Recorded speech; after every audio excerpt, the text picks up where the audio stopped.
Hello, and welcome to our webinar, Strategies for Increasing Your Commercial Real Estate Kingsley Survey Score in 2025. We have so much to cover today, and I can't wait to share our insights and strategies with you.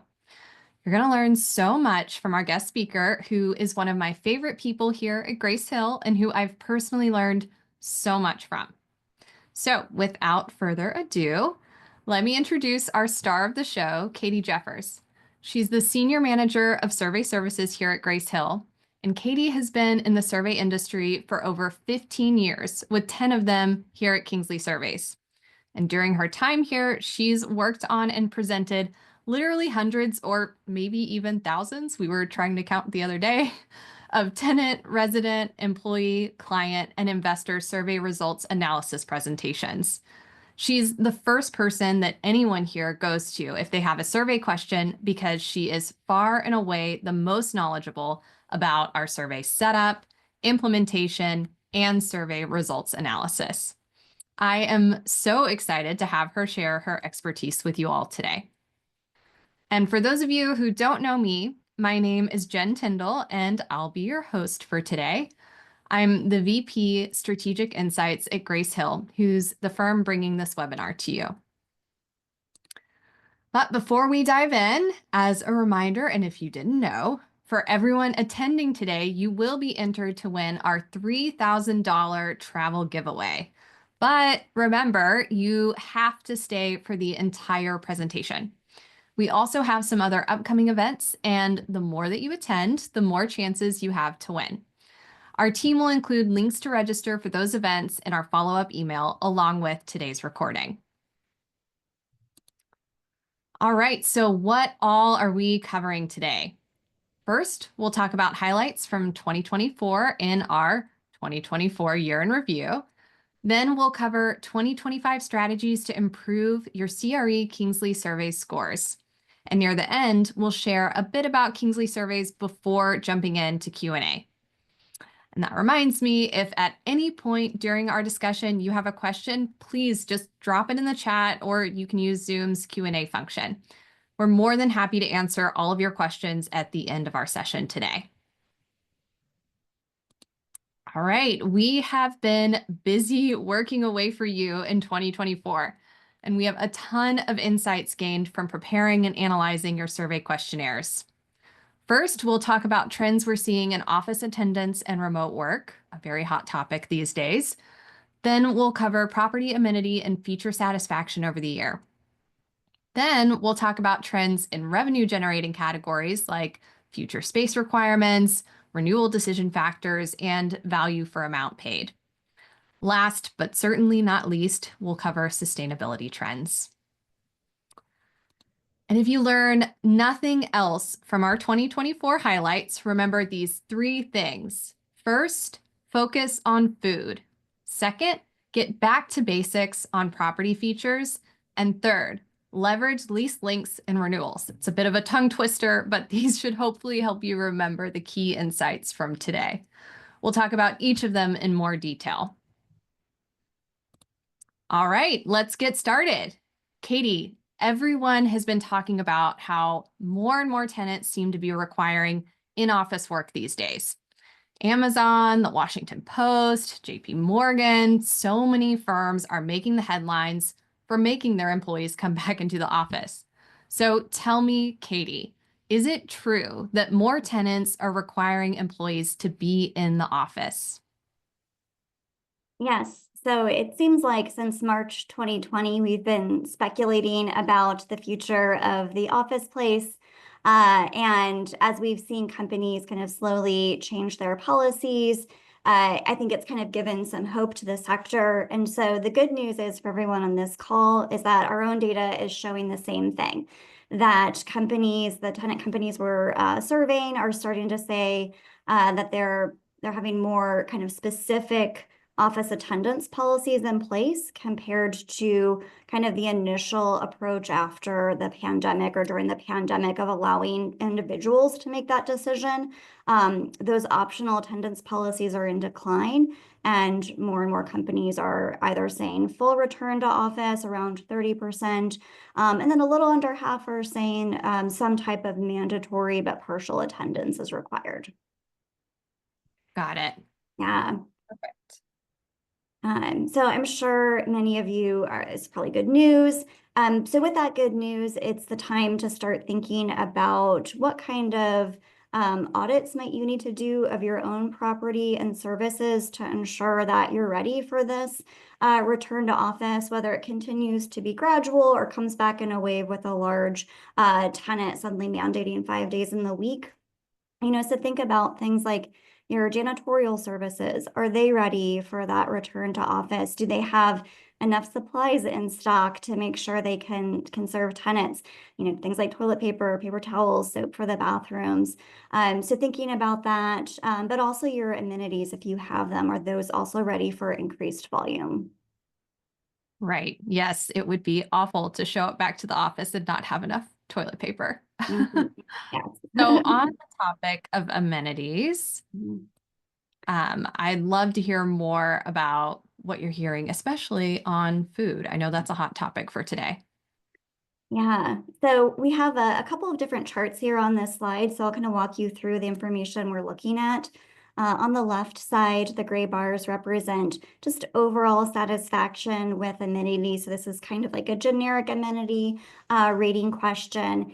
And the average scores here are pretty high. They're well above a 4.0 average score, ranging from this year in 2024 from a 4.17 to a 4.24. And the scores are broken out by that office attendance policy. So this will kind of give you a good idea about how these satisfaction kind of differs based on what tenants are saying about their own attendance policy. And we do see that for those with a required full return to office, the scores trend a little bit lower than the other two attendance policy groups. But overall, that dark bar representing the 2024 scores is trending above 2023. So the good news is it seems like tenants are pretty happy with their overall amenities and it's headed in the right direction. Right. Yeah, good news. But there's lots of different amenities available at every property. And so we do ask about 9 different types of amenities if they're applicable for that property. And we've grouped 2 of them together on the right side of the screen, food-related amenities. So this is food trucks and healthy food options. And these scores are quite a bit lower than that just kind of overall generic amenity question. Here you see the average scores in the 3.5 range, so 3.5 out of 5. So pretty big difference when we get down into food. And what you'll notice is that for those that aren't in the office full-time, those optional attendance policies and partial attendance policies, those scores are declining a little bit this year compared to 2023. And this, I would say, kind of really rang true for me because when I was in the office 5 days in the week, I really enjoyed taking advantage of all of the different food options around our building. This kind of spoiled us in downtown Atlanta. We had a food court and then lots of restaurants nearby. And so at least once a week, I would treat myself to a salad from my favorite salad place, or this Mediterranean place that everybody in my office loved and raved about and had a line out the door every single day at lunch hour. Yeah, that really resonates with me too. I miss this sushi place that we used to go to when I was in office, and I just don't make it up there as much anymore. Not to mention there were breakfast tacos right next door, so lots of good food options. And I know we're going to talk about food a little bit more, so let's keep on that topic. Yeah. Yeah, we could probably spend the entire webinar talking about food, but we won't. But we will talk about it for just a couple of more slides here because it really is worth calling out. So what we're looking at now on this next slide is satisfaction with those 9 amenities I mentioned earlier. Most of them are shown in gray here, and we're showing just a time trend from 2023 through year to date of 2024.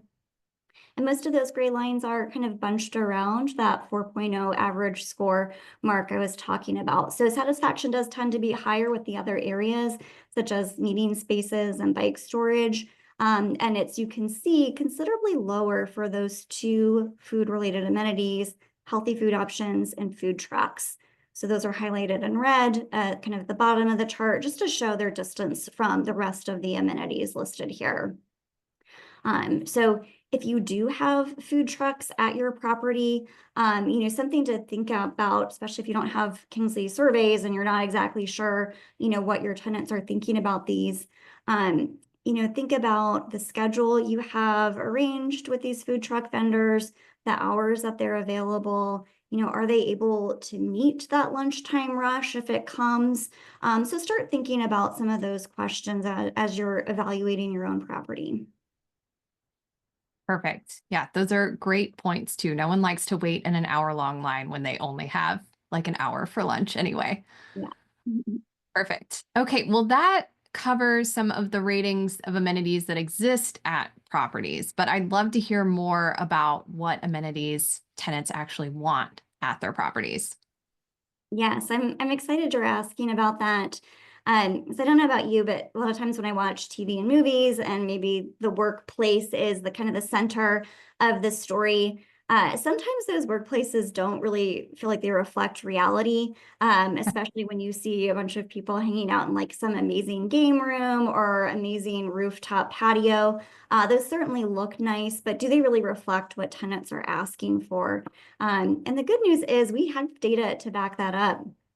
So in addition to reading those existing amenities, we also ask tenants just an open-ended question to list the top 3 amenities they'd like added to their property. And so, Jen, I know you used a cool new AI tool to aggregate, thousands of open-ended comments around this topic. And here we're just showing the top 25 mentions, 7 of which are around food. And those are all highlighted in red in the chart. And so what I think this really shows is that tenants actually have pretty down-to-earth requests when it comes to amenities they want added to their properties. One of the items you see listed on here is vending machines. So they really do just want more food, any way they can get it. Yes, exactly. I had a colleague who described tenants as being hangry after seeing this, which I thought was quite funny, and I can definitely relate to. Yeah. All right, we have talked about office amenities a lot now and food specifically. Let's move on and talk about property features across all different property types that we cover with KingsleySurveys.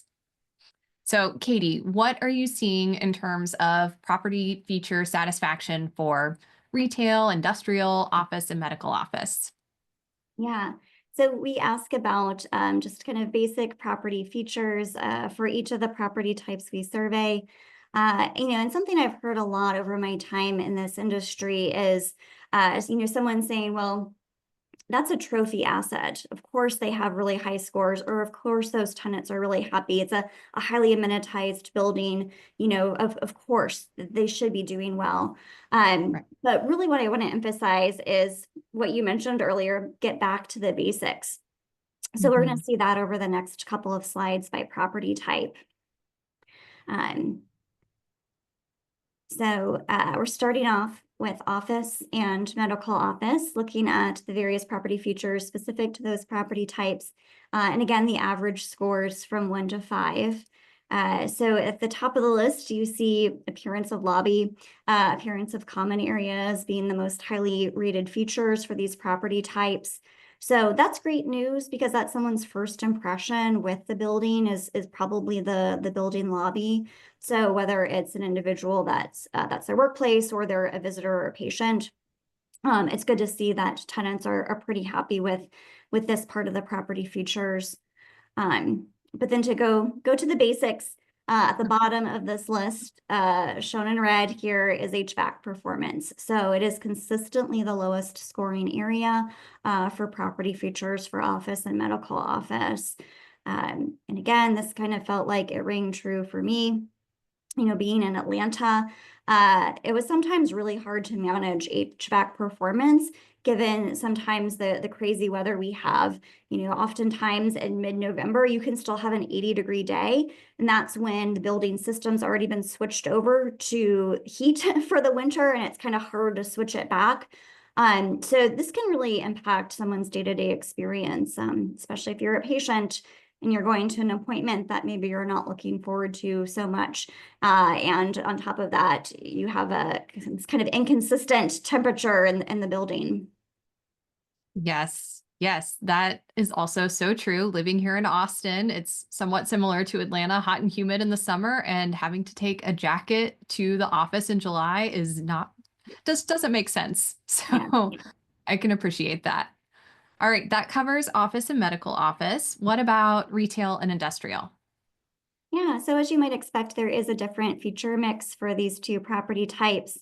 And so again, with both of those property types, it is kind of about going back to basics. So location is the top rated area for both retail and industrial.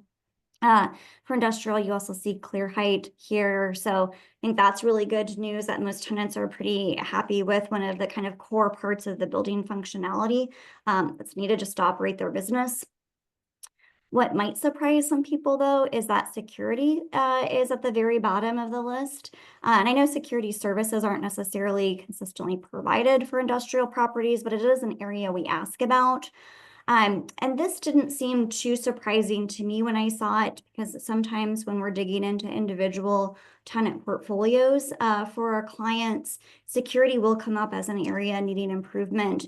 And that's where tenant comments can really help identify the specific concern around security, because it is going to vary from tenant to tenant, but you can better understand the perspectives and concerns of your tenants if you're kind of surveying them consistently and getting this direct feedback.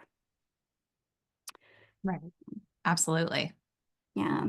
And then retail, a little bit different. Security is still kind of low on that list, but the lowest rated area is number of footfalls on the property. And again, these results are from 2024, so this isn't, 2020 or 2021, and it's still the lowest rated area. And this kind of really struck me. I was reading a JLL article a couple weeks ago about luxury brands and how they're expanding their leased space in an effort to use their brick and mortar stores as a way to kind of deepen the customer relationship with their brand. So the focus was really on getting people just into the store to experience the brand. Yes, I've seen that quite often here as well in my hometown, once again. And personally, I love it. I love the experiential retail movement that we've been seeing. All right, let's keep it moving. Speaking of industrial and retail, they have actually been very strong performers the last few years, both in total returns and with very high occupancy. There was a fantastic visualization put out by the Brookings Institute that showed this. From that, I learned a fun fact. Retail is the only product type where vacancy has declined consistently since 2019. So with that in mind, tell me, Katie, do you have any indication of whether we can expect, when looking forward, stable or increasing occupancy in any of these property types? Yes. So one of the questions we ask on the survey is asking tenants to predict their future space needs. So we do have results around that. It is a single question. We ask them, give them a variety of answer options, including more space. So that's what we're looking at here across all four property types. So yes, it does seem to be pretty stable in 2024. The percentage of tenants indicating they need more space is not fluctuating. It's really hovering around kind of anywhere from 15 to 25-ish%, depending on property type. For retail, it's been pretty consistent throughout 2024 at around 15%. Industrial a little bit higher. So despite increased supply in that sector, there's still around 20% of tenants throughout this year saying that they need more space. Right. That's good to know. Good strengthening market there still. Yes. Yeah. And of course, I don't think anyone's surprised to see that office has the lowest percentage of tenants saying they need more space. But there still are some tenants saying they need more space, even in office. So So in general, kind of positive trends here. Perfect. And then in contrast, another answer option is saying that you anticipate needing less space in the coming year. But really, it's a pretty small percentage of tenants saying they need less space. For 3 of the 4 property types on this slide, it's around 1 to 2% indicating so. Office is, as it may be expected, the one sector here with a higher percentage. But even office, it's around 6% of tenants saying they need less space, which is even just a little bit below what it was last year. So it seems like this is also heading in the right direction. That is such a relief to hear. I'm sure everyone on the call is happy to hear that as well. And this would have been so helpful for me to know when I was on the owner side trying to plan our investment strategies for the next year and several years. Perfect. Okay, let's talk about renewals because for many owners and managers, we prefer to keep a tenant in place than to have to source a new one. It's usually just cheaper for both the tenant and for us and easier on everyone as well. So, Katie, what do tenants care about when they're deciding whether or not to renew their lease? Yeah, great question. I'm glad you asked because, of course, we have data around this. So we ask tenants to, anticipate their renewal decision, and then we ask them about the factors that influenced that decision. So that's what we'll be looking at on these slides here. And we'll look at it across all 4 property types, starting with office, medical office, and industrial. And again, if we had done a poll of the audience, they probably would have guessed price would be the most cited reason for being unsure about renewing. So, probably always nice when your gut kind of reflects the data. The other item here that's in the top 5 is space requirements. So, we just kind of looked at some other data around that a few slides ago. Probably also not too surprising to see that on the list. And then what I found really interesting is consistently in the top 5 here, we see length of lease cited. So Jen, I wanted to get your thoughts on seeing that here in the top 5. Yes, that was not surprising to me at all. It's what I'm hearing when I'm talking with colleagues, whether they're brokers, owners, managers. Tenants just want more flexible lease terms, and usually that means shorter lease terms. And if you look at the charts, it's generally trending down in terms of just average lease term across property types, whether we're talking office, industrial, that sort of thing. But we haven't covered retail yet, so we left it off this slide. And please tell us, Katie, what are the renewal decision factors for retail? Yeah, so retail tenants, like all the other tenants, are also concerned about price. So that is their number 1 cited reason. Again, not surprisingly. But after that are 2 other factors kind of related to price. Customer foot traffic, the next most cited reason. So earlier we saw that was the lowest rated property feature was footfalls on property. It's the second most cited reason for being unsure about renewal, and then followed closely by sales performance, another, very much related concept. So it didn't seem too surprising for these to be the top 3 for retail. Right. And this was not surprising to me either. I have an old friend who's a restaurant manager and can confidently say that these things were the most important to him also. And just in general, knowing what factors go into a renewal decision gives us a clear picture of what tenants value, right? And our goal as owners and managers is to make sure that we're giving enough value for what the tenants are paying for us in rent, which by no coincidence is another question that we ask in our surveys. Katie, can you tell us how tenants are feeling about the value for what they're paying in rent? Yeah, so this is another rating area where we ask tenants to rate their satisfaction from 1 to 5 with the value for amount paid for their rental price. And this area is an area that does score lower compared to some of the other ratings we saw earlier in the slide presentation. So this is an area that pretty much always scores below that 4.0 average that I've been kind of referring to. So here it's more common to see scores in the 3.5 range, 3.5 out of 5. And that's what you're seeing really across all these property types. What we have been seeing just so far in Q4, which, we're only partially the way through, is that satisfaction with value for amount paid is rising for both office and medical office. So that trend continues through the end of this quarter. It will be some of the kind of highest scores we've seen for value for amount paid in a couple of years. Wow, that's impressive. That's a big shift, Yeah. definitely. Well, thank you so much for that, Katie.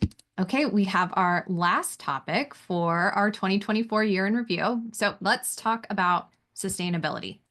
Many of you implement our surveys for GRESB reporting requirements, or maybe LEED or WELL or something like that.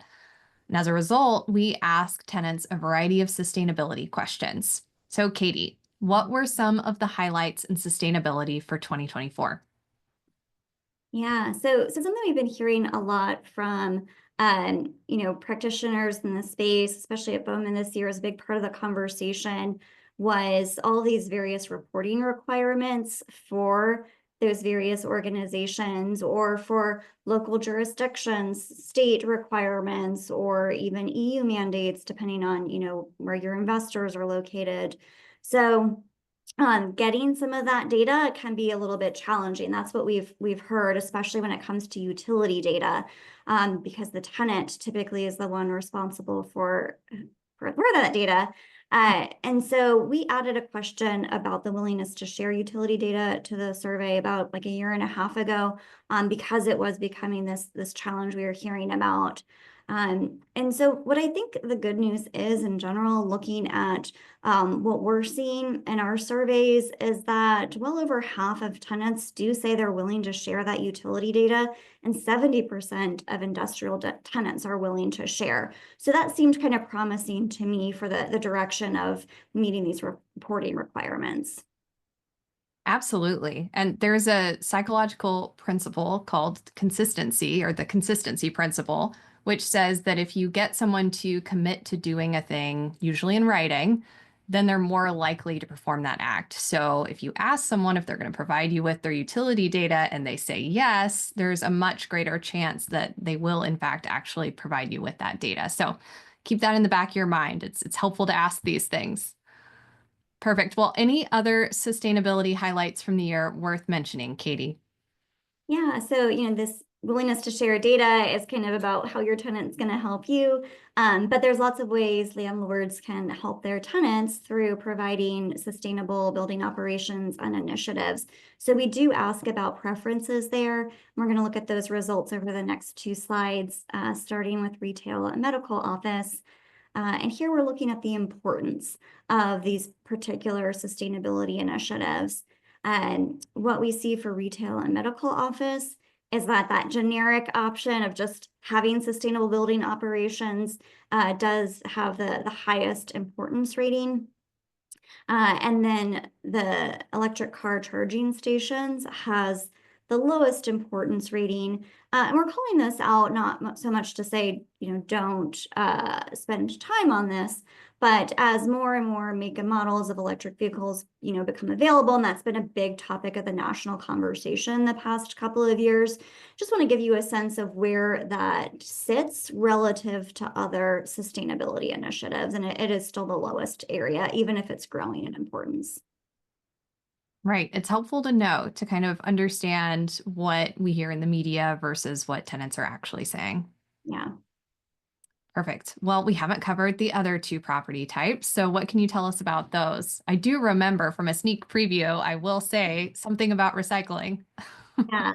Yeah. So like we've seen kind of throughout today's session, things do differ by property type. So for office tenants, recycling program is still the most kind of highly sought after or most important sustainability initiative to provide. And this always strikes me as just a little bit funny because recycling programs have been around forever. They kind of just feel like the OG of sustainability initiatives. but it's still the most cited area for office. And, and again, going back to my experience in the office, it was actually really hard to find the recycling bins. You had to be really intentional about seeking them out to, throw away your Coke can. So I'm actually, when I think about that, personal experience, it's actually not too surprising to see a recycling program at the top of this list. And then electric car charging station, has more importance for office tenants compared to what we saw on the previous slide and compared to industrial, but still relatively lower compared to the others. And then industrial energy efficiency, not too surprising that they're something related to business operations is going to be the most important sustainability initiative. Amazing. This was fantastic, Katie. Thank you so much for sharing. We covered a ton today. So as a reminder, with these top 3 learnings for 2024 are number 1, focus on food. Number 2, get back to those basics like HVAC.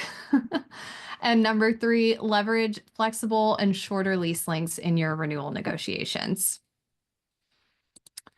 Right, it's finally here. If you are like me, you have been anxiously waiting for this last section, your 2025 strategy on how to improve your Kingsley Surveys scores. Katie, I cannot wait for you to share these results. So tell us, how can we improve? Yeah, great question. So we covered a lot of trends so far today. Probably give you lots of information to think about in terms of your own property, what you should be looking at. But really, if you're going to come away with kind of 2 main things today, it's that maintaining positive tenant relationships is easier than you think if you just kind of follow some best practices and use some of the data I'm going to share to inform those practices. So one of the exercises that we do across all of our tenant projects is we look at all the rating areas on the survey and look at their correlation to overall satisfaction. And so we're focusing on the rating areas that have that highest correlation to overall satisfaction. So the strongest relationship to tenants' overall satisfaction. And the 3 rating areas you see here are all related to management, which haven't appeared yet in the slide deck. So kind of intentionally saving them for this location. And really when you think about management, it's service delivery, it's customer relationship management. So what are some of the kind of most common or key aspects of that customer relationship management? And it kind of boils down to 2 things: responsiveness and having some kind of proactive strategic interactions with your customers. So we're going to talk about how we measure both of those in the survey. So starting off with responsiveness, we ask how often it typically takes management to respond to non-emergency situations. And respondents have 4 answer options: within 2 hours, 2 to 24 hours, 24 to 48 hours, and 48 plus hours. So they can respond with one of those answer options. And then what we do is we look at overall satisfaction based on how tenants responded to that response time question. And here we've grouped the fastest response time, the within 24 hours. That's represented by that red bar. The dark gray bar represents those that say 24 to 48 hours. And the light gray bar represents those that say 48 hours or more. So you can see for each property type, there is a stair-step descent from fastest response time to longest response time. And I think this is it feels like common sense, right? Like we've all had an experience where someone got back to us really quickly with the answer we needed, or, prioritizing our issue, making us feel heard, making us feel like we're going to be taken care of. And it really made an impact in our day and our experience. But it's also really easy to neglect this when everyone has 5 million other things going on and you're trying to prioritize your day. How do you figure out what's really the most important? And so I think when especially property managers, who are probably the busiest people on the planet, see these results like this, it really helps prioritize and understand the impact of making this a priority. And it's true for every property type, not just the kind of high maintenance property types, but including industrial and retail, it still makes a big difference. Absolutely. Man, I couldn't agree more. And I see in the comments, yes, absolutely. We know you're so busy. So appreciate you calling that out as well, Katie. Mhm. All right, so that covers responsiveness. And then oh, yes, the color coding timing again. So on this slide, the red is, and I'm stealing your thunder, Katie, here for 1 minute. The red is less than 24 hours. The dark gray is 24 to 48 hours. And then the light gray is 48 plus hours response time. Perfect. Okay, well, let's talk about that other criteria that you mentioned, Katie. Yeah, so you might be wondering, okay, that's nice to see the impact, but really what percent of tenants are even saying they're responded to in 24 hours? And I think the answer here might be surprising for some folks. Again, if you're a property manager that's a rock star, you might be like, oh, 100% of my tenants would say I get back to them in an hour or within 24 hours. But really over 2/3 of tenants across all property types say they are typically responded to within 24 hours. It's higher for medical office and office, as you might expect, above 80%, in the 70% range for retail and industrial. And I really want to emphasize this because some of our implementation managers, when they begin working with brand new clients that have never done a tenant survey before, when they work with them on the questionnaire, they will sometimes say, like, what is this question even doing here? How could anybody say that it takes less than 2 days to get a response?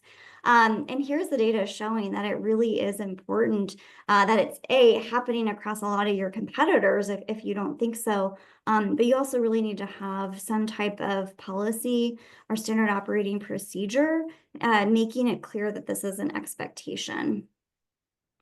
Right. Yes. And I will say, I working at Grace Hill is the first time I've actually had access to policies in an easy to use way. And it's been so helpful when I can't remember. I'm like, oh yeah, what is our policy for whatever thing? And then I can just ask Gracie, who's our little chat bot, what I'm supposed to be doing. So that is super helpful. Okay, responding quickly is one of the tactics that you mentioned. Let's talk about that other tactic, responsiveness. Yeah. Yeah. So having some type of regular check-in with your customers is, probably a pretty standard business practice for many of us. And so we ask about this as well on the survey with two different questions. We ask how often property management currently checks in, and then how often the tenant would prefer that property management check-in. And again, here we have a range of answer options from weekly, monthly, quarterly, twice a year, and never. And what we chose to show here is the percent of tenants that say they never have a check-in from property management, shown by property type. And this again may or may not seem surprising. It's highest for industrial and retail, a little bit lower for medical office and office. But I think we can all agree that if you're not meeting with a customer at least once a year, it's probably going to be problematic for your relationship and your ability to understand their needs. And on top of that, most tenants want to be contacted more often than never. So the little red line here on these gray charts is representing the percent that say they prefer to never be contacted. And it ranges from 1% to 4%, so pretty small percent. But I would say even for industrial at 4%, sure, you might have some curmudgeons that really like you cannot talk to them ever because it will make them very unhappy. But another kind of way to think about it or question to ask is, how can you demonstrate to tenants that it is worthwhile checking in at least once or twice a year, even if maybe right now they don't see the value in it? How can you show them that it would be a valuable experience for them as well? Absolutely. This was so fantastic, Katie. Thank you for sharing. And to recap what Katie said, and as she mentioned at the beginning, there are two simple ways to improve your Kingsley survey score: rapid response times, and frequent follow-ups. Love the alliteration, so I'm going to say it one more time. Rapid response times and frequent follow-ups. These are the two tactics that will help you increase your Kingsley survey score. Amazing. Okay, before we move on to Q&A, let me share with you a little bit more about what we do here at Grace Hill with Kingsley Surveys for any of you who are not familiar with it. As part of our survey process, we provide you with the Kingsley Index, which lets you see how your property stacks up against your competition. It's basically a variation of the data that we presented to you today. We can also break down the Kingsley Index by geography and property class. All of our data is super recent, covering the latest 24-month period. You may be thinking, how can we cover so many property types and other striations while keeping your benchmark relevant? That's because we survey over 2.25 billion square feet of properties each year. So 2.25 billion, that is a lot of properties. Kingsley Surveys is the leader in the industry with the most comprehensive benchmark available. You may wonder what all we ask in our survey. Even though we did talk about quite a lot today, I provided you with a sampling below on the screen. So we covered so much today, but there are a few things we didn't. Like, we also ask for feedback on ways that owners and managers can specifically improve. And perhaps most importantly, we ask tenants about their intent to renew and whether their space needs will change, which we did mention. It's just worth calling out again, because this gives you a heads up on whether you'll need to meet with your tenants earlier about the renewal or potentially plan ahead for a backfill. One last thing about Kingsley Surveys, you may know that we survey tenants and residents, but did you also know that we survey clients and investors? And we provide corporate employee engagement surveys. The employee engagement survey specifically will give you a sense of whether or not your employees are satisfied with your company, their job, and other areas of workplace culture. This can help you engage employees better to increase employee retention. If you want to learn more about what we do here at Grace Hill, just type the word SCORE, S-C-O-R-E, into the chat. All right, that concludes our presentation. Let's answer some of your burning questions. And it looks like we just got one from Sam in the chat. He asked, how do you make sure the, quote, right persons receive the survey? Katie, can you take that? Yeah, great question. So we recommend sending the survey to one or two individuals. We send them directly to those individuals in our system. So usually we'd recommend someone who's a lease decision maker and someone who's like the day-to-day main contact, office manager, facility manager position. Sometimes that's the same person, sometimes it's two different people. So right, exactly. a way to provide that data directly into our Kingsley portal. Perfect. And you can see and slice and dice the data from that information. I know, I've seen it. So it's definitely helpful to have that question. And great question, Sam. Thank you for asking. Okay, another question that we have. Do the survey results count towards GRESB requirements? And I know I mentioned that earlier, but Katie, I'll let you answer this one as well. Yes, it does. And, for those that aren't sure, GRESB does cover more than just sustainability, and actually management is one of the scoring areas on GRESB. And as you saw, we definitely cover that on the Kingsley surveys. Perfect. Amazing. Okay, let me just look. All right. What do most people do to improve their response times? Like, are they using some sort of software? So it's a great question here too. Yeah. So I've been hearing from clients that have some type of like robust CRM software, using that to track interactions. Like Salesforce is an example of something that can be integrated and do that.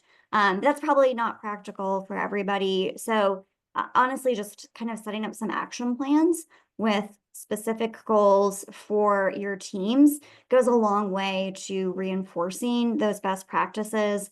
So Jen, as you mentioned, getting somebody to write out what they are going to do to, regularly respond within 24 hours is a great way to kind of follow through with that behavior. And then obviously the survey can show whether or not tenants perceive you're actually doing that.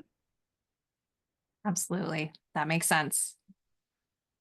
All right. Well, last question I have. So if you guys have any other questions, please drop them in the chat. You can direct it to us or you can direct it to everyone. I'm monitoring it so I can see it. But last question we have right now. Someone says, we have a really hard time getting tenants to share their utility data with us. How do you recommend we go about getting that?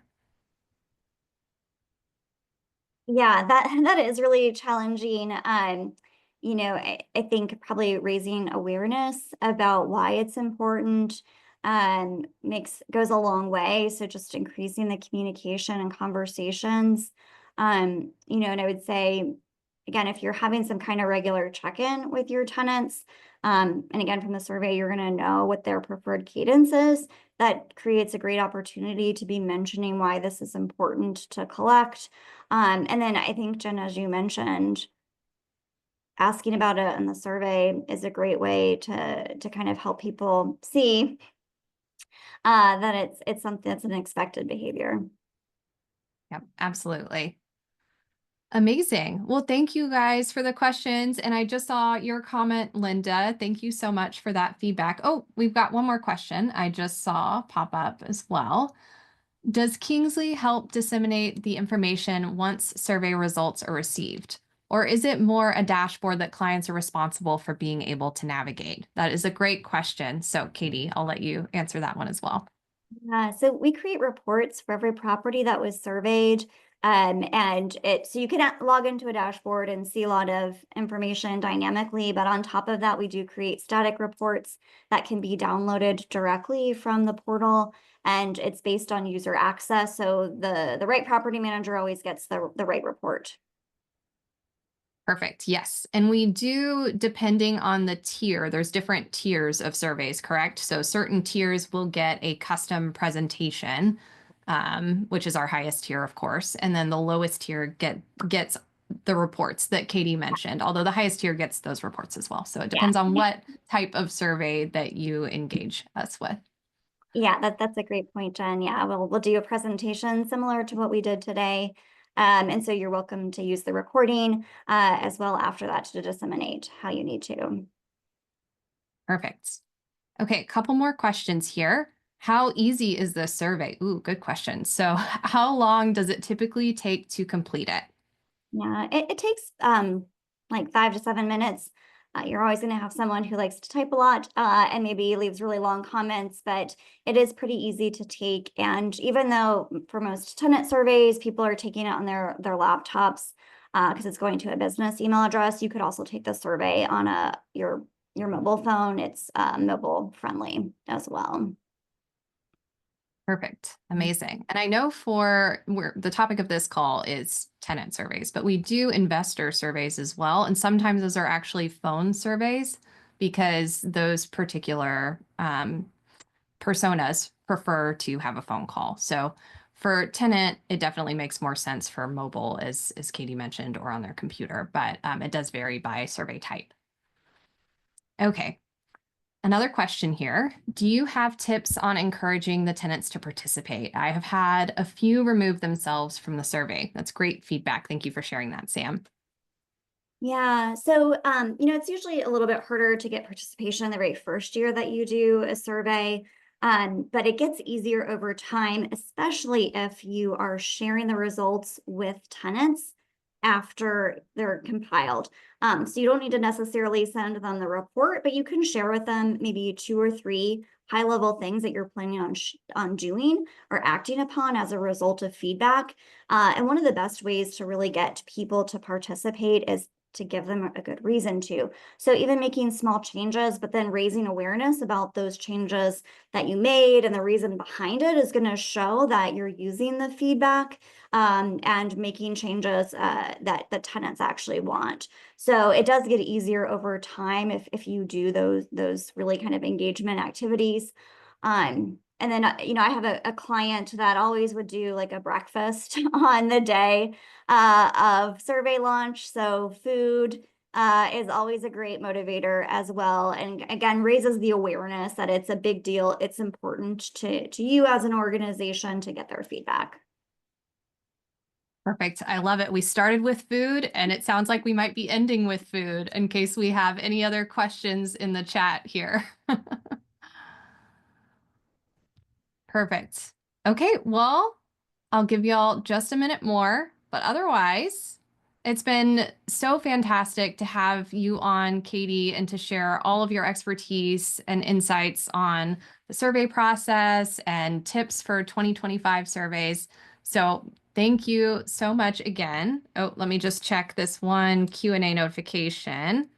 I just got another recommendation from someone who is a survey customer who suggests that you should also thank all of the tenants, whether they surveyed or not, because that can generate FOMO. So to answer Sam's question again, that is a great tip as far as how you can encourage participation in the survey. FOMO is a great way to do that. I love that. Perfect. Amazing. Okay, well, thank you guys so much for joining us today. We really appreciate it. Hope you have a fantastic rest of your week.